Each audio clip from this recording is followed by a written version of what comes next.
Sede santos.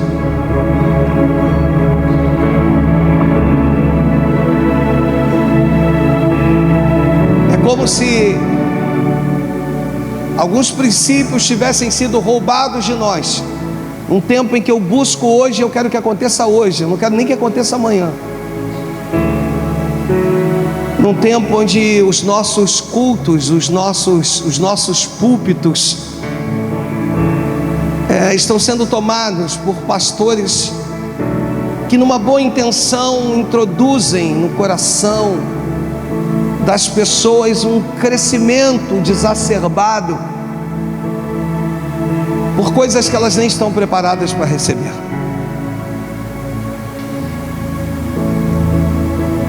E alguns princípios da doutrina bíblica vão se esvaindo, vão se perdendo.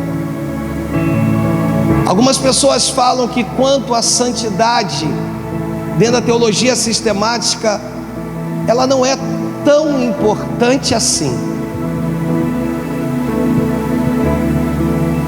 Só que nós vamos tratar de alguns pontos aqui nesse texto, em Isaías, para nos mostrar, em primeiro lugar, como diz a segunda epístola de Timóteo, no capítulo 3, no versículo 16 e 17, a entender alguns valores. E esse texto começa dizendo que toda a Escritura é inspirada por Deus e útil para o ensino e para a compreensão, e para a repreensão, para a correção, para a educação na justiça. Versículo 17 vai dizer: a fim de que o homem de Deus seja perfeito e perfeitamente habilitado para toda boa obra. Versículo 16 vai dizer toda a Escritura. Algumas pessoas desmerecem o Antigo Testamento, e nós pegamos a Bíblia, o próprio apóstolo Paulo citando que toda a Escritura é inspirada por Deus. Romanos, no capítulo 15, essa é a minha pequena introdução, no versículo de número 4, ou a partir do versículo 3 de Romanos, de Paulo aos Romanos, vai dizer: porque também Cristo não se agradou de si mesmo, antes, como está escrito, as injúrias dos que te ultrajavam caíram sobre mim. Versículo 4 vai dizer: pois tudo quanto outrora foi escrito para o nosso ensino, foi escrito a fim de que pela paciência e pela consolação das Escrituras tenhamos esperança. A nossa vida está pautada na Bíblia. Não há nenhum outro nível de revelação que vai me ser dado que esteja fora da Bíblia. A minha esperança está pautada na palavra de Deus. E com isso eu consigo então entender a expressividade de Isaías no seu capítulo 6. Eu consigo entender o nível de revelação de um profeta, de linguajar pesado, porque ele já era profeta, só que o seu linguajar era pesado. Isaías, no capítulo 1, no seu verso número 3, o texto mostra que ele era alguém pouco piedoso. Ele era alguém capaz de perceber os defeitos na vida do irmão, na vida da nação. O texto vai dizer: o boi conhece o seu possuidor, e o jumento o dono da sua manjedoura, mas Israel não tem conhecimento, e o meu povo não entende. Ou seja, Israel não me conhece. O boi conhece o seu possuidor, o jumento o dono da sua manjedoura, mas Israel não me conhece. E ele é duro na sua fala. Ele é o profeta que vem, e se você olhar do capítulo 1 até o capítulo 6, você vai ver ele agindo com palavras duras. E normalmente isso é muito comum entre nós. É muito comum daquele que detém o microfone ser aquele que se acha capaz de pronunciar palavras duras, palavras de repreensão, sem que essas palavras primeiro reflitam na sua própria vida. Esses são os nossos púlpitos, irmãos, tomados. do famoso faz o que eu falo e não faz o que eu faço. Só que o Espírito Santo, ele vem nos trazendo um nível de revelação, uma revelação que confronta. E o capítulo 6, ele percebe essa revelação, ele percebe esse confronto no versículo 5, quando Isaías chega ao ponto de dizer: olha, eu sou homem de lábios impuros. Deus deu a ele um nível de santidade, de uma visão da santidade dele. Deixa eu repetir isso para tu pegar no teu espírito. Deus vai lá e mostra, pode botar a partir do versículo de número 1, para que a gente entenda bem tudo isso. O Senhor vai lá no ano da morte do rei Uzias, ele diz: eu vi o Senhor assentado no alto sublime trono, as abas de suas vestes enchiam o templo, serafins estavam por cima dele, cada um tinha 6 asas, com 2 cobriam o rosto, com 2 os pés, com 2 voavam, e diziam uns aos outros: santo, santo, santo. Deus dá uma revelação de um nível de santidade, da santidade dele a Isaías. E quando Deus dá esse nível de revelação a Isaías, Isaías cai num confronto, num conflito pessoal. Por quê? Porque diante do nível da santidade de Deus, ele olha para dentro de si e diz: me falta santidade. Você quer entender em Lucas, no capítulo 5, no versículo 8, isso aconteceu com Pedro. Por enquanto ele vê Jesus pregar para a multidão, isso é lindo. Daqui a pouco Jesus começa a pregar para eles. E quando ele percebe a dimensão de tudo, de quem era o Cristo, o texto diz que ele cai no confronto de se ver pecador, de não conseguir entender o nível de santidade do Mestre. E ele vira e diz assim, ele prostrou-se dizendo: Senhor, retira-te de mim, porque eu sou pecador. Deus está te trazendo hoje aqui, não é para que simplesmente você afira o nível de santidade do teu irmão, é para que reconheçamos que somos pecadores e carecemos da presença dele. Ele quer te dar um nível de revelação capaz de mudar a tua história, mudar os teus conceitos, mudar a tua vida, transformar, porque só de fato quando a gente entende tudo isso é que as coisas começam a se manifestar. Isaías, ele vive esse confronto, ele vive esse conflito. Deus revela a sua santidade diante da santidade, e aí diante da santidade de Deus, ele percebe a falta da sua própria santidade. Eu era profeta, mas não entendia que me faltava santidade diante da santidade dele. Eu era pastor, mas não entendia que me faltava santidade diante da santidade dele. E isso começa a gerar em Isaías algumas coisas. Isaías se percebe com os lábios impuros.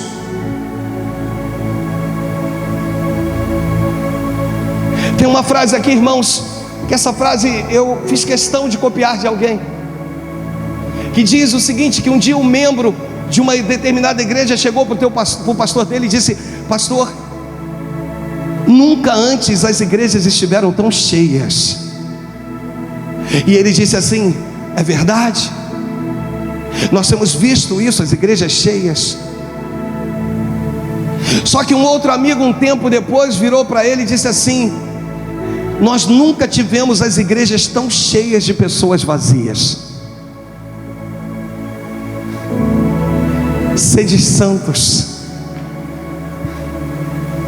O Pai não está falando contigo, não, está falando comigo. Sede santos, porque você é o anjo da igreja. Sede santos. Chega de entrarmos vazios e sairmos vazios. Sede santos.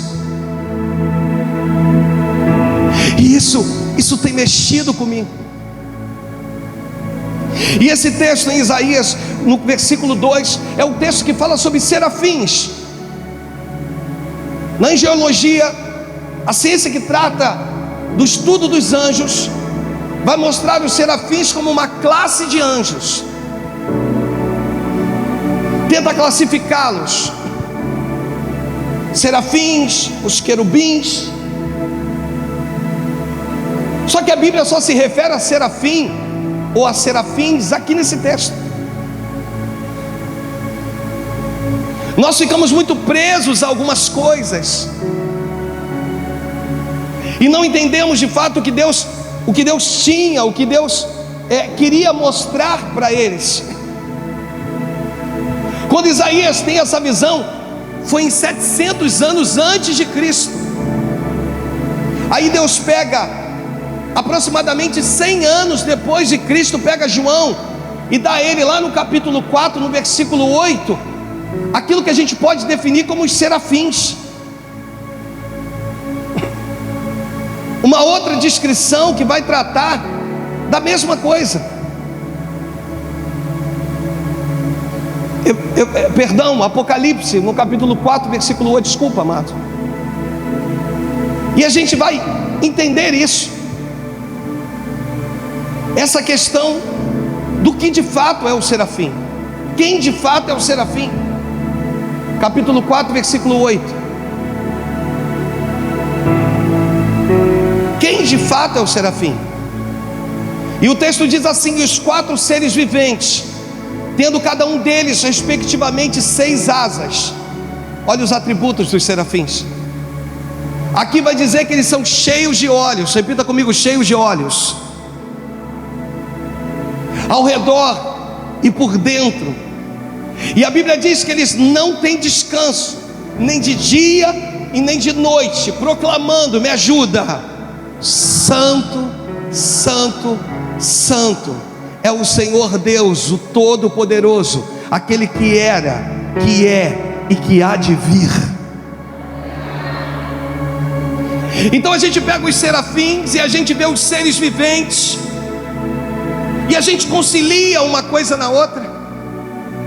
Entende que o que foi demonstrado a João na ilha de Patmos foi uma visão mais ampla dos serafins, porque aqui descreve que eles possuíam mais olhos. E isso começa a mexer conosco. Mas o que significa serafim, pastor? Significa seres que ardem. Então por que Deus deu a Isaías a visão de seres que ardem? Porque Ele te chamou para ser santo, e te chamou para voltar a arder no Senhor, voltar a arder na presença de Deus. Seres que ardem, seres que queimam, seres que não têm descanso 24 horas no dia, 24 horas dizendo santo, santo, santo. Nós mostramos isso na semana passada, e eu quero poder te mostrar mais um pouquinho, para que você tenha noção do trono e dos seres viventes, dos seres que ardem, que ficam em volta do trono.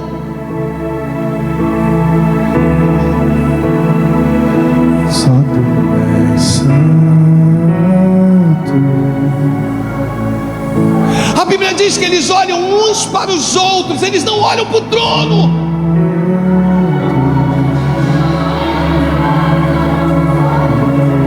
E eles vão dizendo santo, e eles vão dizendo santo, e eles vão dizendo santo. Deus hoje está dizendo: sede santo, porque eu sou santo.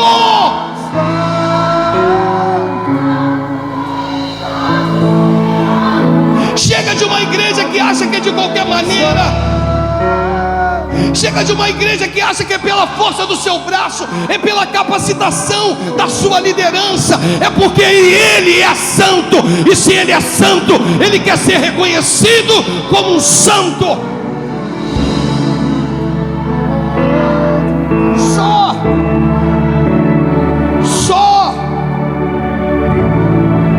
Só que agora nós vamos imaginar Nós vamos imaginar o quão cansativo e chato seria se durante 100 anos da sua vida, você tivesse que estar ao redor do trono, dizendo: Santo, Santo, Santo. No primeiro ano você faria isso com satisfação. Talvez lá pelo 20º ano você ia perder a sua motivação. A Bíblia não diz quando isso começa, mas calcule você que, se nós estamos falando de 700 anos antes de Cristo, foi revelada a João 100 anos depois, nós estamos falando de 800 anos, com eles dizendo: Santo, Santo, Santo. Só que quando eu analiso isso de forma humana, isso é chato, é um tédio. Porém, até poderia ser um tédio, até poderia me fazer entender como sendo um tédio, a menos que a revelação deste que está sentado no trono seja tão atraente, tão cativante, tão envolvente, tão, sabe, que quanto mais eu digo santo, mais ele me envolve. Quanto mais eu digo santo, mais o Espírito me envolve. Quanto mais eu digo santo, mais os seus atributos me envolvem. Ele é santo, ele é santo, ele é santo, ele é santo, ele é santo, ele é santo. E quanto mais eu digo santo, mais ele me enche. Quanto mais eu digo santo, eu suporto mais um dia, eu vivo mais um dia, eu tenho prazer mais um dia, porque ele me enche. Sabe o que o Espírito está falando aqui?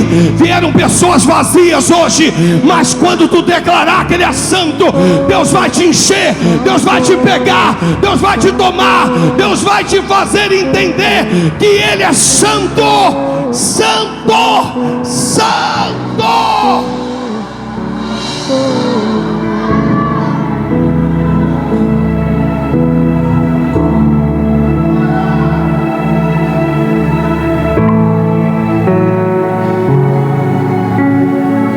Repita comigo: eles eram cheios de olhos,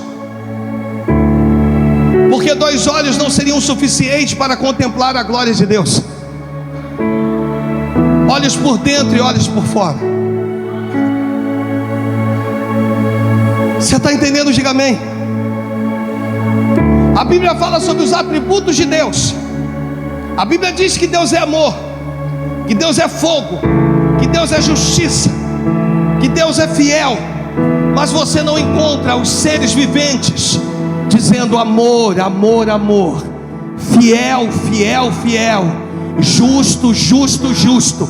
Você encontra os seres viventes dizendo santo, santo, santo, santo, santo, santo. Abre a tua boca: santo, santo, santo. Abre a tua boca, diga santo, santo, santo, santo, santo, santo. Ah, Jesus.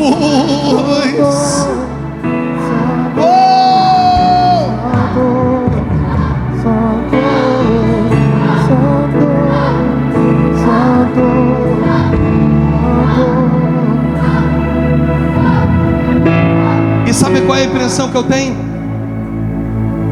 Sabe qual é a impressão que eu tenho? Aquela impressão humana. Sabe qual é? É que parece, me dá uma impressão que o meu Deus precisa estar cercado. Me dá uma impressão que ele é carente.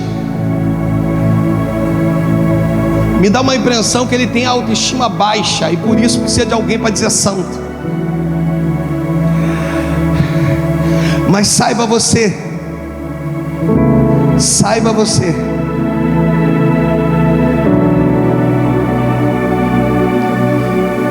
que ele quer ser atraído. Na verdade, ele é completo em si mesmo.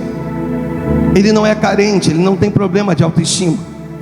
Ele quer ser atraído pelo atributo que é dele, porém que queima em nós quando nós o fazemos.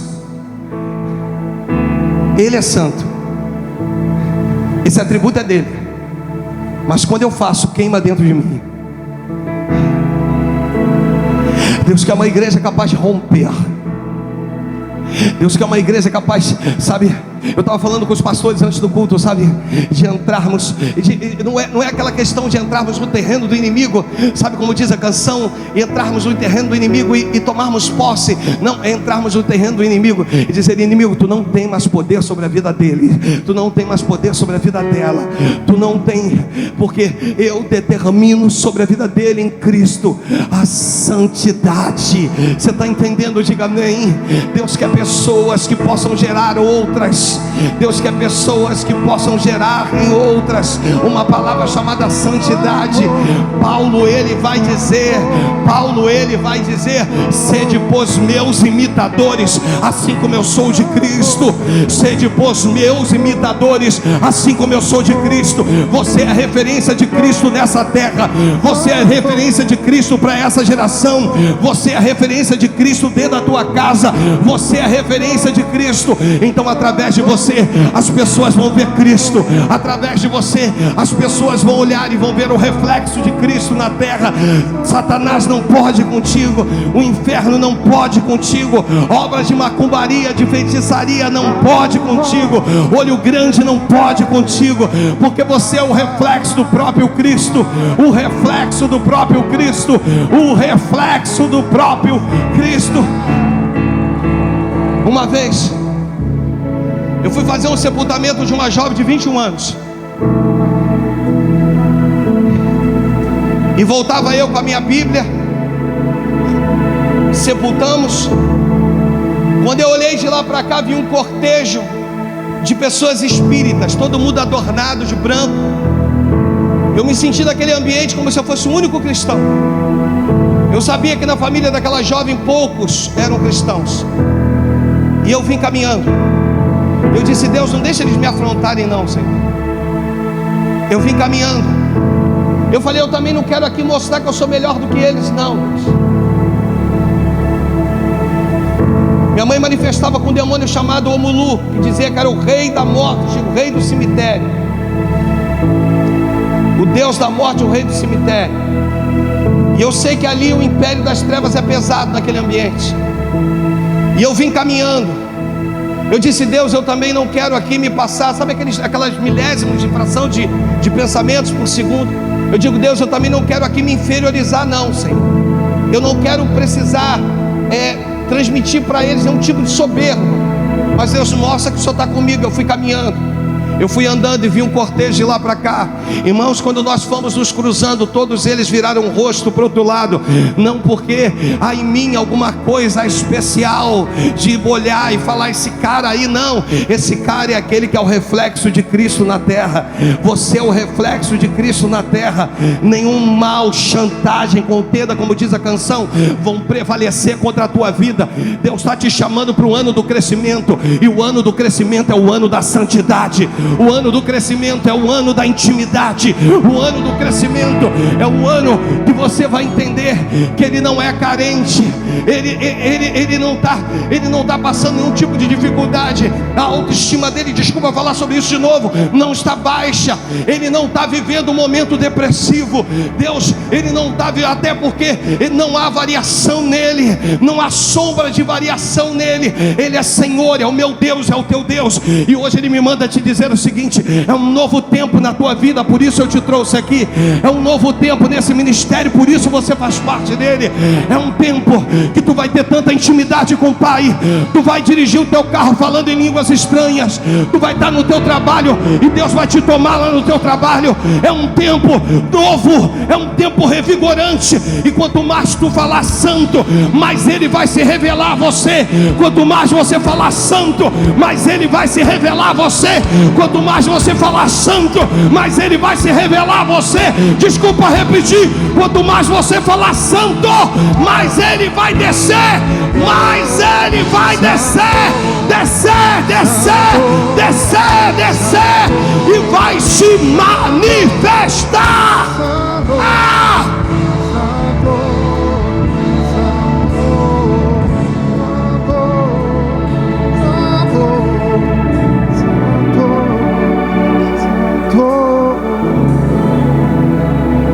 Estou terminando.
Isaías 6.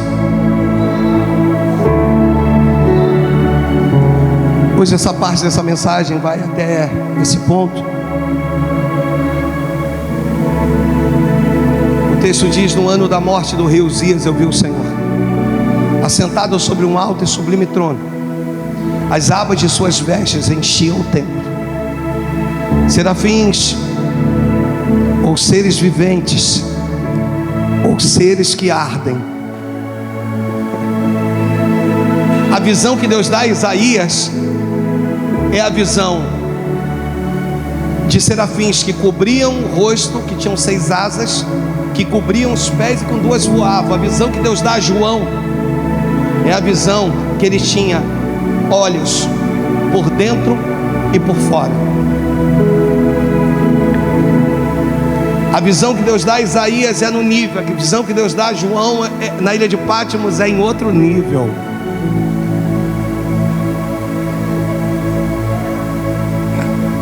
Não pegou?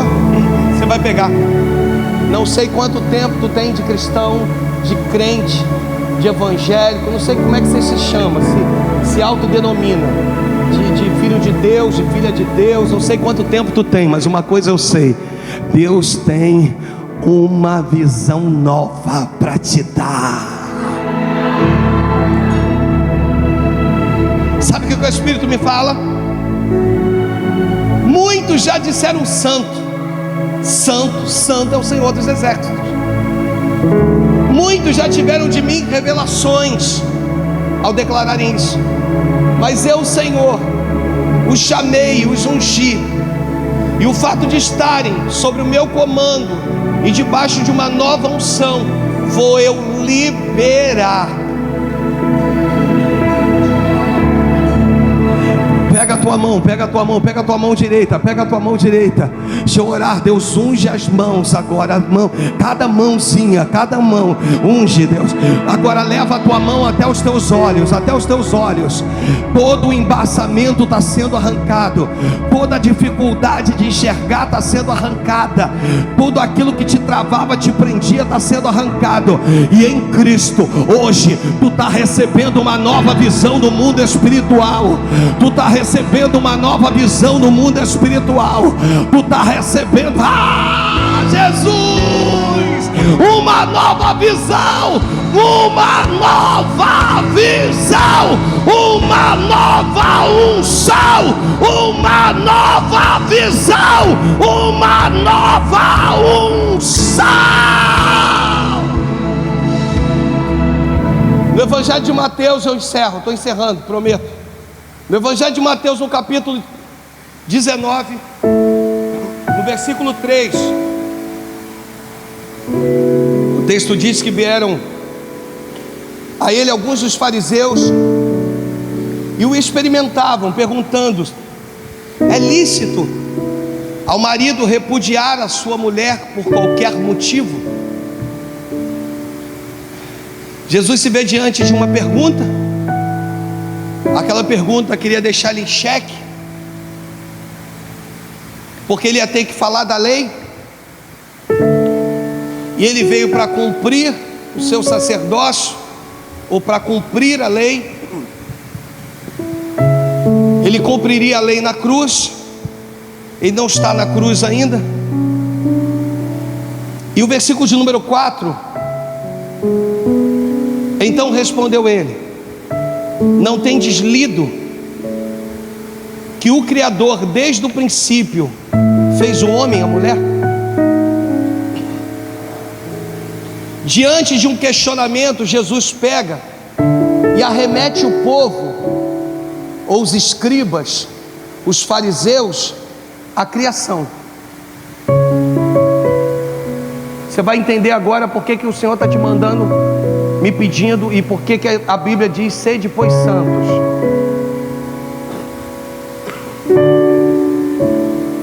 Jesus pega, eu não sei se a minha linha de raciocínio, pastora, você pode aí daqui a pouco balançar a cabeça se ela for alcançada. Jesus pega e leva esse questionamento ao início da criação, quando ele formou o homem e a mulher. Ele diz: não tem lido que o Criador desde o princípio fez o homem, e a mulher. Aí o versículo 5 vai dizer: e que disse: por essa causa deixará o homem pai e mãe, e unirá a sua mulher, tornando-se os dois uma só carne. Aí eles, versículo 6: de modo de que já não são mais dois, porém uma só carne. Portanto, eu vou até aí hoje. Portanto, que Deus ajuntou, não. Jesus pega um problema e leva esse problema lá para a criação e responde a pergunta: o que é isso? O que Deus quer falar com você, comigo, é que a melhor forma de entender o propósito é voltar à origem. Só que no meu caso, no teu caso, a minha origem não é a criação, ela é antes da criação. Pega no teu espírito. Deixa eu repetir isso.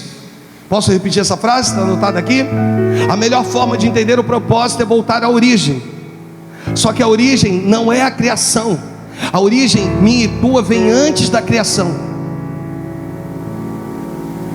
Paulo vira a igreja em Éfeso, lá no capítulo 1, a partir do versículo 3. E eu vou encerrar desse jeito. Muito bom te ver, ideia. Paulo vira e diz assim: bendito Deus Pai do nosso Senhor Jesus Cristo, que nos tem abençoado com toda sorte de bênçãos espirituais nas regiões celestiais em Cristo, assim como nos escolheu nele antes da fundação do mundo, para sermos irrepreensíveis perante ele e em amor. Antes da criação do mundo, Deus antes de formar o mundo, antes de criar o mundo, antes da fundação do mundo, Deus estabelece nele eu e você, para que fôssemos santos nele, irrepreensíveis perante ele e em amor. Deus, ele me pega e te pega e diz: quer entender o propósito da tua existência? Quer entender o porquê que tu tem que ser santo? Não vai na criação, não, vai na origem, vai antes da criação. Entende que você foi criado nele, você foi estabelecida nele, você foi estabelecido nele antes da fundação do mundo. E quando ele te estabeleceu, ele tinha propósitos e princípios, e dentre os propósitos e princípios era em dizer: eu quero estabelecer eles para que eles sejam santos, eu quero estabelecer eles para que eles sejam santos, eu quero estabelecer eles para que eles sejam santos, santos, santos, santos, santos. Você não é perfeito, mas em Cristo, todas as vezes que você diz santo, ele te permite viver o atributo santo. Todas as vezes que você declara santo, ele te enche de uma santidade. Deus quer que em 2020 seja o ano do teu crescimento, o ano de você pegar, de você dar uma guinada na tua vida, mudar os teus parâmetros, mudar os teus pensamentos. Hoje o Espírito está dizendo: não fosse. João capítulo 15, versículo 14. Toma posse disso, crente, toma posse disso.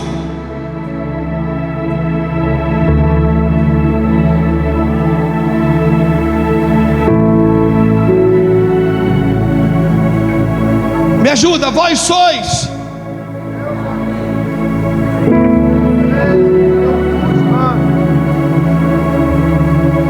E aí ele vai dizer o seguinte: já não vos. Vamos lá, 1, 2, 3.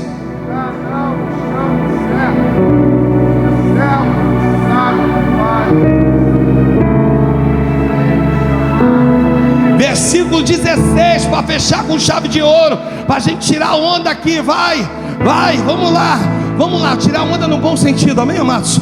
Vamos lá, 1, 2, 3, solta a tua voz. Peraí, solta a tua voz, vira para essa pessoa e diga assim: você foi estabelecido nele antes da fundação do mundo. Então o Espírito está dizendo: para de queda de braço comigo, entende?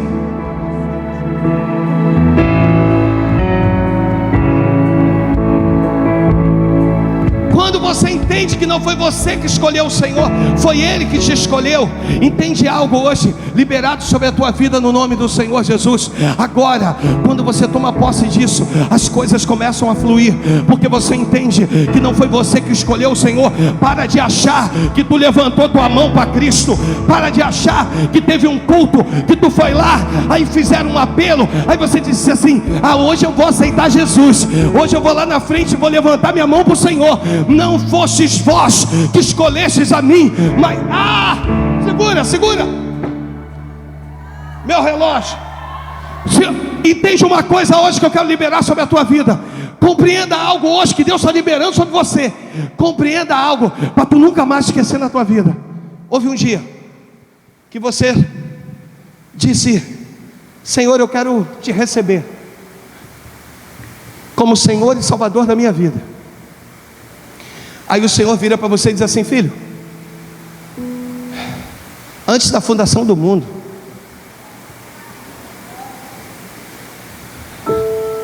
eu já tinha estabelecido você dentro de mim.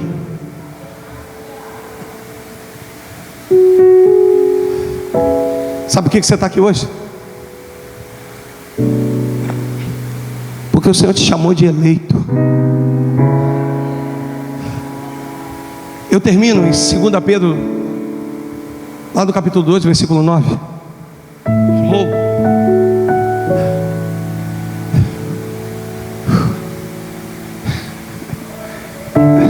Não é o que você quer, que o Espírito quer. Não é do jeito que tu pensa, da forma que Ele deseja.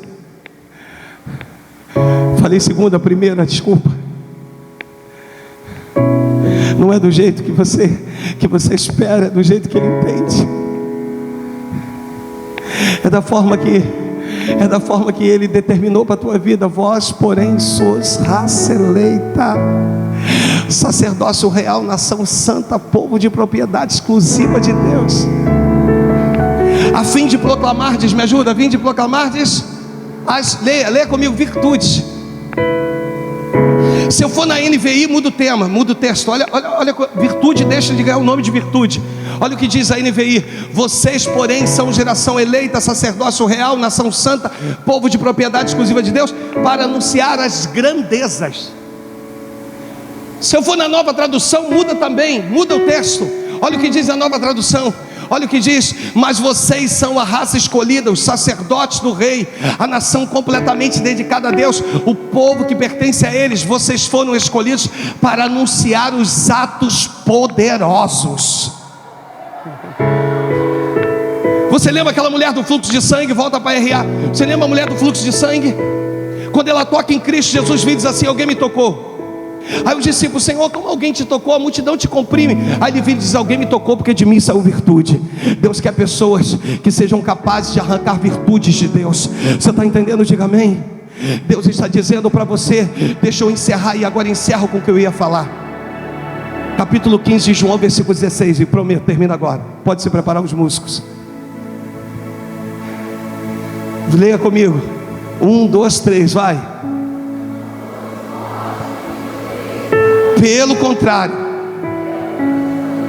e vos, para que vades, e o vosso fruto, a fim de que eu vos... Deixa eu te falar, repita comigo: multidão tem pão e peixe com fartura. Repita comigo: discípulo tem tempestade, mar revolto, ondas altas, tempo tempestuoso. Então, pastor, por que eu quero ser discípulo se eu não, de fato, prefiro ser multidão com pão e peixe? A diferença está que só os discípulos conseguem ver Cristo andando por sobre as águas e entrando na sua embarcação. Tem alguém do teu lado aí? Diga assim: você é discípulo. Diga assim: você não é multidão. E se você é discípulo, João capítulo 15 versículo 16, serve todo para a tua vida. Não fostes vós que escolhestes a mim, pelo contrário, eu vos escolhi. Você está entendendo? Diga amém. Dá a mão a essa pessoa poderosa do teu lado. Dá a mão a esse irmão aí, essa irmã. Coloca ele de pé e diga: Deus te chamou para ser santo. Deus te chamou para que o atributo dele saia da tua boca. Deus te chamou para que coisas extraordinárias recaiam sobre a tua vida. 2020 vai ser um ano totalmente diferente para esse ministério, para a tua vida, para a tua família, para a tua casa, nos teus negócios. 2020 vai ser um ano que nós vamos estabelecer o reino dos céus entre nós. 2020 vai ser um ano que a igreja vai parar de gerar crente e ela vai ser o útero de Deus e vai gerar filhos. Uau! Tu és santo,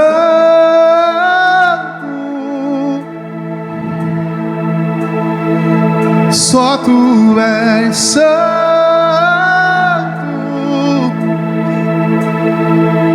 não há outro como tu, não há outro como tu. Cante isso, vai.